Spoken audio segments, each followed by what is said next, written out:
जय हिंद साथियों।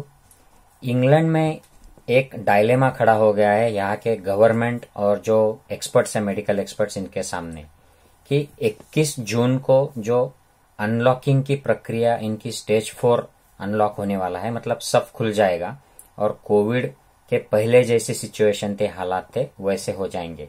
लेकिन उनकी चिंता बढ़ गई है कि यह करना उचित होगा या धोखे का होगा। तो ये क्यों हो रहा है यहाँ पर, इसके बारे में ये संक्षिप्त में मैं इस वीडियो में बताऊंगा। साथियों, यूके में आप जानते ही होंगे कि इंडिया में जो वायरस पाया गया है, म्यूटेशन, जिसको अब डेल्टा वेरिएंट बोला जाने लगा है, इसकी वजह से केसेस बढ़े हैं। और ये केसेस खास करके जहाँ पे इंडियन ट्रैवलर्स होते हैं उन एरियाज में, नॉर्थ वेस्ट ऑफ इंग्लैंड जो है उस एरिया में बढ़े हैं। तो अब ये वेरिएंट जो है डेल्टा वेरिएंट, ये ब्रिटिश वेरिएंट जो था, जिसको अल्फा वेरिएंट कहते हैं, उससे ज्यादा केसेस इसके आ रहे हैं। तो 75% केसेस अब इंडिया में जो वेरिएंट पहले पाया गया था उसकी वजह से हो रहे हैं। तो ये चिंता की बात है। और इसमें केसेस जो है ये डबल हो रहे हैं हर 9 दिन के बाद। सो डबलिंग टाइम 9 दिन का है, तो ये भी चिंता की बात है। और इसके वेरिएंट की वजह से जो लोग संक्रमित हो रहे हैं उनको हॉस्पिटल में एडमिट होने की जरूरत ज्यादा पड़ रही है, लगभग डबल। सो ब्रिटिश वेरिएंट अगर कुछ लोगों को, एक्स लोगों को हॉस्पिटल एडमिट कराता है, तो इंडियन वेरिएंट जो है ये 2x लोगों को हॉस्पिटल एडमिशन की जरूरत लगती है। और जो भी एडमिट हो रहे हैं लोग, उनमें ज्यादातर जिनको वैक्सीन नहीं लगी है ऐसे लोग हैं। 94% लोग ऐसे हैं कि जो वैक्सीन नहीं लिया है इन्होंने। तो ये यंगर एज ग्रुप है, क्योंकि जो ओल्डर लोग हैं उनको, ज्यादातर लोगों को वैक्सीन के 1 या 2 डोज यहाँ पर लग गए हैं। 6% ऐसे लोग हैं जिनको 2 डोज लगने के बाद भी हॉस्पिटल में एडमिशन लगा है। लेकिन खुशी की बात यह है, अच्छी खबर यह है कि इनमें इंटेंसिव केयर, आईसीयू की केयर लगने का प्रमाण ज्यादा नहीं है और अभी भी हॉस्पिटल्स पर यह बर्डन नहीं बढ़ा है। और एडमिशन का रेट भी पिछले वेव के मुकाबले कुछ चिंताजनक बात नहीं है, लेकिन फिर भी यह बढ़ रहा है। तो गवर्नमेंट को और एडमिनिस्ट्रेटर्स को चिंता होना स्वाभाविक है।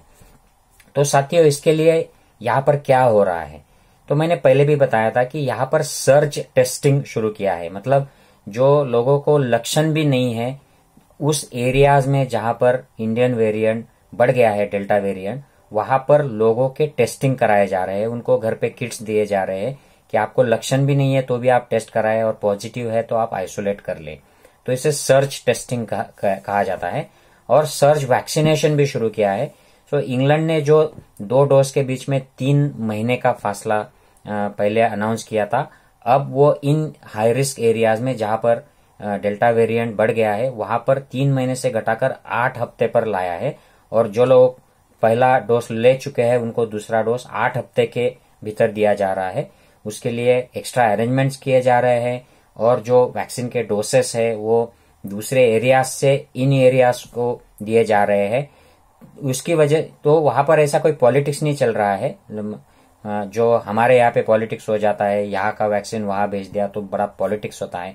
यहाँ पर यह एडमिनिस्ट्रेशन बड़ा स्मूथली हो रहा है और लोग वैक्सीनेट हो रहे हैं और उसके रिजल्ट्स भी आना अब दिखाई देना शुरू हो गए हैं। जैसे कि बोल्टन एरिया में अब जो राइज हो रही थी उसका रेट कम हो रहा है, लोगों को ज्यादा रेस्ट्रिक्शंस लगाए गए हैं और लोग भी समझदारी से पेश आ रहे हैं, तो उसका असर दिखाई दे रहा है। अब स्कूलों में क्या हो रहा है, स्कूलों में साथियों, यहाँ पर जो स्कूल के टीचर्स यूनियन होते हैं वो चिंता में है। उनको चिंता है कि टीचर्स को रिस्क बढ़ेगी।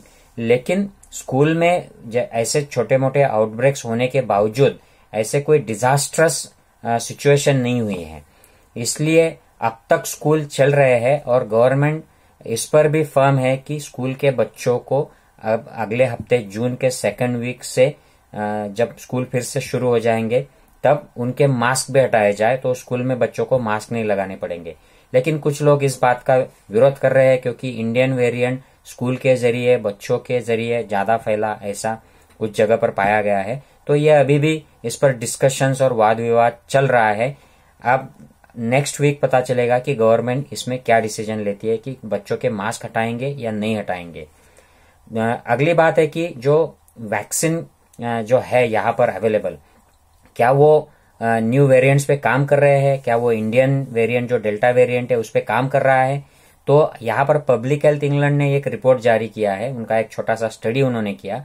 उसमें उन्होंने बताया है कि इंडिया में जो वेरिएंट पाया गया था डेल्टा वेरिएंट, वह लगभग 88% रिस्पॉन्सिव है फाइजर वैक्सीन को और 60% रिस्पॉन्सिव है ऑक्सफोर्ड वैक्सीन को, जो कोविशील्ड हमारे यहाँ पर है।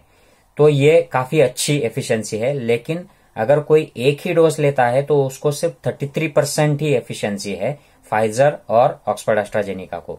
तो इसका मतलब यह है कि इंडिया में जो वायरस है अभी सब बढ़ रहा है, उसको दोनों डोज लेना बहुत जरूरी है। इसी की वजह से शायद ब्रिटिश गवर्नमेंट ने ये जो वैक्सीन सर्च किया है, वैक्सीनेशन सर्च, कि जिसको एक डोज मिल गया है उसको 12 हफ्ते नहीं रुकना है, उसको 8 हफ्ते के अंदर दूसरा डोज लेना है ताकि उनको अच्छा कवरेज मिले। तो साथियों, ये यहाँ पर चिंता है अब कि ये इंडियन वेरिएंट जो डबलिंग रेट उसका कम हुआ है, जो केसेस बढ़े हैं, हॉस्पिटल के एडमिशंस भी थोड़े बहुत बढ़े हैं, ज्यादा डेथ तो बढ़े नहीं है, आईसीयू एडमिशंस नहीं बढ़े हैं, लेकिन ये अगर रफ्तार ऐसे ही चलती है तो इसका प्रेशर हॉस्पिटल पे गिर सकता है और आईसीयूज पे गिर सकता है और जाहिर है कि डेथ रेट भी बढ़ सकता है। तो ये चिंता है एक्सपर्ट्स को, इसलिए वो इस राइजिंग ट्रेंड को निगेटिव डेटा बोल रहे हैं कि ये जो आपके हालात है ये थोड़े निगेटिव इंडिकेटर्स है। लेकिन गवर्नमेंट यहाँ की बहुत फर्म है, उनको 21 जून को सब खोलना है, इकोनॉमी ओपन करनी है कंप्लीटली। हालांकि काफी सारी चीजें ओपन हो गई यहाँ पर। तो आगे के हफ्ता 10 दिन में ये बहुत बड़ा क्रिटिकल पीरियड रहेगा, जहां पर एक्सपर्ट्स और गवर्नमेंट के बीच में काफी सारे वाद विवाद होते रहेंगे और गवर्नमेंट पे बड़ा प्रेशर रहेगा यहाँ पर कि उनको स्टेज 4 अनलॉकिंग करना है या नहीं करना है। टू बी और not to be, it will be a big question for England in coming few days. I hope you enjoyed this information. Take care. Bye bye.